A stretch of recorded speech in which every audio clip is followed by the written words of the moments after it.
ሰላም ለእናንተ ይሁን። ይህን ቪዲዮ ለምትከታተሉ እንዴት ናችሁ? ይህን ቪዲዮ ለመስራት የመጣሁት ወደዚህ ለአንዳንዶች መልስ ልሰጥ አይደለም። ይሄ ነገር ልክ ነው፣ ይሄ ነገር ልክ አይደለም፣ ውሸት ነው፣ ውሸት አይደለም ብዬ መልስ ልሰጥ አይደለም። ነገር ግን Gidduu kana Liidiyaa Darrasee jibba hedduu keessummeessaa jirti. Kun immoo nama tokko lama osoo hin taane intarneetii guutummaan waan irratti ka'e fakkaata. Keessattuu karaa feesbuukii wantoonni bahaa jiranii fi wantoonni dhufaa jiran Liidiyaa Darraseedhaa fi wanta baay'ee sodaachisu fakkaata. Kun hundi maaloodhaa? Akkamittiin jalqabe? Eessaa dhufee?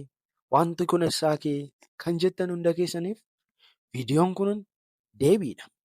Egaa amma xumura viidiyoo keenyaatti nu wajjin tura. Warroonni chaanaalii keenya haaraa hin taatan immoo sabiskiraayib gochuun odeeffannoo haaraallee akka qabannee isinii dhufnuuf nu jajjabeessaa isiniin jenna. Akkasumas illee viidiyoo kana immoo sheer gochuun dagatinaa isiniin jenna. Haada haasaa isinitti hin baay'isuu gara viidiyootti naa dabarsu. Kanaan dura afaan Oromoonis ta'ee afaan Amaariffaan faarsaawwan baba'an hundumtuu kan namatti tolanii fi seera macaafa qulqulluullee kan eeganidha jechuudha. Keessumaayyuu akka hundi keessan beektanitti wangeelli sirba hin balaaleffataa jechuudha. Keessumattuu dhiyeenya kana kan ta'e immoo faallaa wanta kanaati jechuudha. Hundumti keessan iyyuu beektu faarfattuu Liidiyaa Darrasee afaan Oromoodhaanis ta'ee Amaariffaan kan faarfattuu turte. Keessumayyuu faarsota kanneen akka kanaa fi kan kanaadhaan illee beektu jechuudha daawwattoota keenya. Egaa amma maaltu ta'e kan jettanii fi dhiyeenya kana faarfattuun Liidiyaa Darrasee faarfannaa bareedaa fi hedduullee kan itti dhamaatii hojjette tokko faarsaa Hoobileen kan jedhu tokko gadhiistee turte jechuudha. Faarsaa sanas jechuudha egaa faarfattuu Liidiyaa uummanni baay'ee jaallata jettee yaaddus faallaasaa uummanni baay'ee jibbuudhaan argame jechuudha.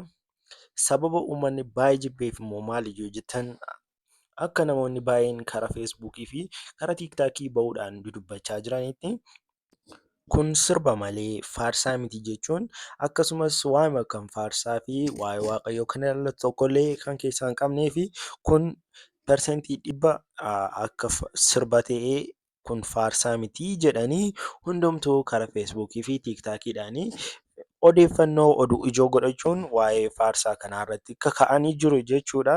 Egaa namoonni baay'een karaa feesbuukii akka jedhanitti faarsaan kun sirba malee faarsaa miti. Kuni aadaa keenya hin ibsu. Kun immoo akka kanaan yoo itti fufee dhaloota itti aanullee balleessuu kan danda'udha. Kanaafuu kun 100% faarsaadha jennee fudhachuu hin dandeenyu.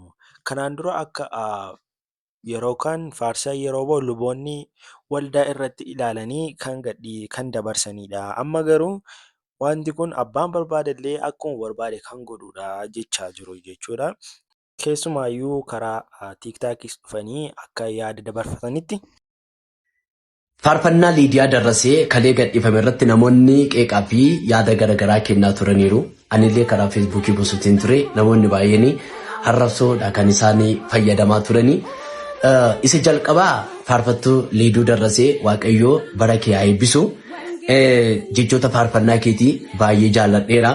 Sirba faarfannaa godhanii faarfachuun cubbuu miti. Yeedaloota immoo namoonni guyyuma guyyaan jijjiiraa oolu kuwaan haaraas miti. Amma kanatti cubbuu ta'ee natti hin argamu. Namoonni guyyaa tokko yuutuubii kee sabiskiraayib godhanii hin beekne, guyyaa tokko laayikii godhanii koomentii godhanii si jajjabeessanii hin beekne, si salphisuudhaaf duubatti si deebisuudhaaf aamilee kee cabsuudhaaf yaadii baay'ee gochaa jiru. Faarfannaa kee durii kaafnee itti eebbifamaa turre itti eebbifamaa jirra. Dogoggora xiqqoo muuziqaa sirba fakkaatu sanarraa fudhatame jedhamee haasa'amu kun waama xiqqoodha. Namni keenya gaarummaa kee 99 dhoskee hanqina kee tokkitti bakkeetti baasee haasa'a kun waan dinqiis waan haaraas miti. Kanaaf jabaadhu isa kanarraa baradhu bor waan guddaa akka itti fiddeetu abdii guddaa qabna. Akkuma argitan egaa namoonni baay'een jechaa inni kaan immoo qeeqaa turan jechuudha. Keessumayyuu qeeqillee baay'ata jechuudha. Garuu akka waliigalaatti yoo ilaalle faarfattuu keenya kana kanaan dura faarsaasiidhaan illee akka hundumtuu itti eebbifamaa turedha jechuudha. Fi faarfannaan isaa illee hedduu kan nama eebbisanii fi eebba gurguddaa illee kan qabanidha jechuudha. Garuu yeroo ammaa kana dogoggora muuziqaa sirba fakkaatuun faarsaan hojjetamee fi yeroo ammaa kana wantoota akkasii kanarratti illee wantoota inni hirmaatan hedduudha jechuudha. Garuu nus bukkee dhaabachuu qabna isiniin jechuun barbaada. Keessumaayyuu isin karaa feesbuukii akka dabarfatteen guyyaa tokkotti kaatanii diina na gottuu illee jettee yaada ishee dabarsitee turte jechuudha. Deebii isheen laattee fi fuul viidiyoo isaallee viidiyoo itti aanutti qabannee dhufna. Warroonni chaanaalii keenya illee sabiskiraayib hin godhin jirtan illee sabiskiraayib godhaa. Akkasumas illee odeeffannoo haaraa fi kan hedduullee nama ajaa'ibsiisan qabannee akka nuyi dhufnuuf illee chaanaalii keenya kana immoo sabiskiraayibii fi laayikii fi sheer gochuun immoo viidiyoo itti aanutti immoo yaada isheen dabarfattee waa'ee sirba kanarratti illee maal akka isheen jettee isinii qabannee dhufna jechuudha. Waan nu daawwattaniif galatoomaa isiniin jechaa gama xiyyaa nagaatti.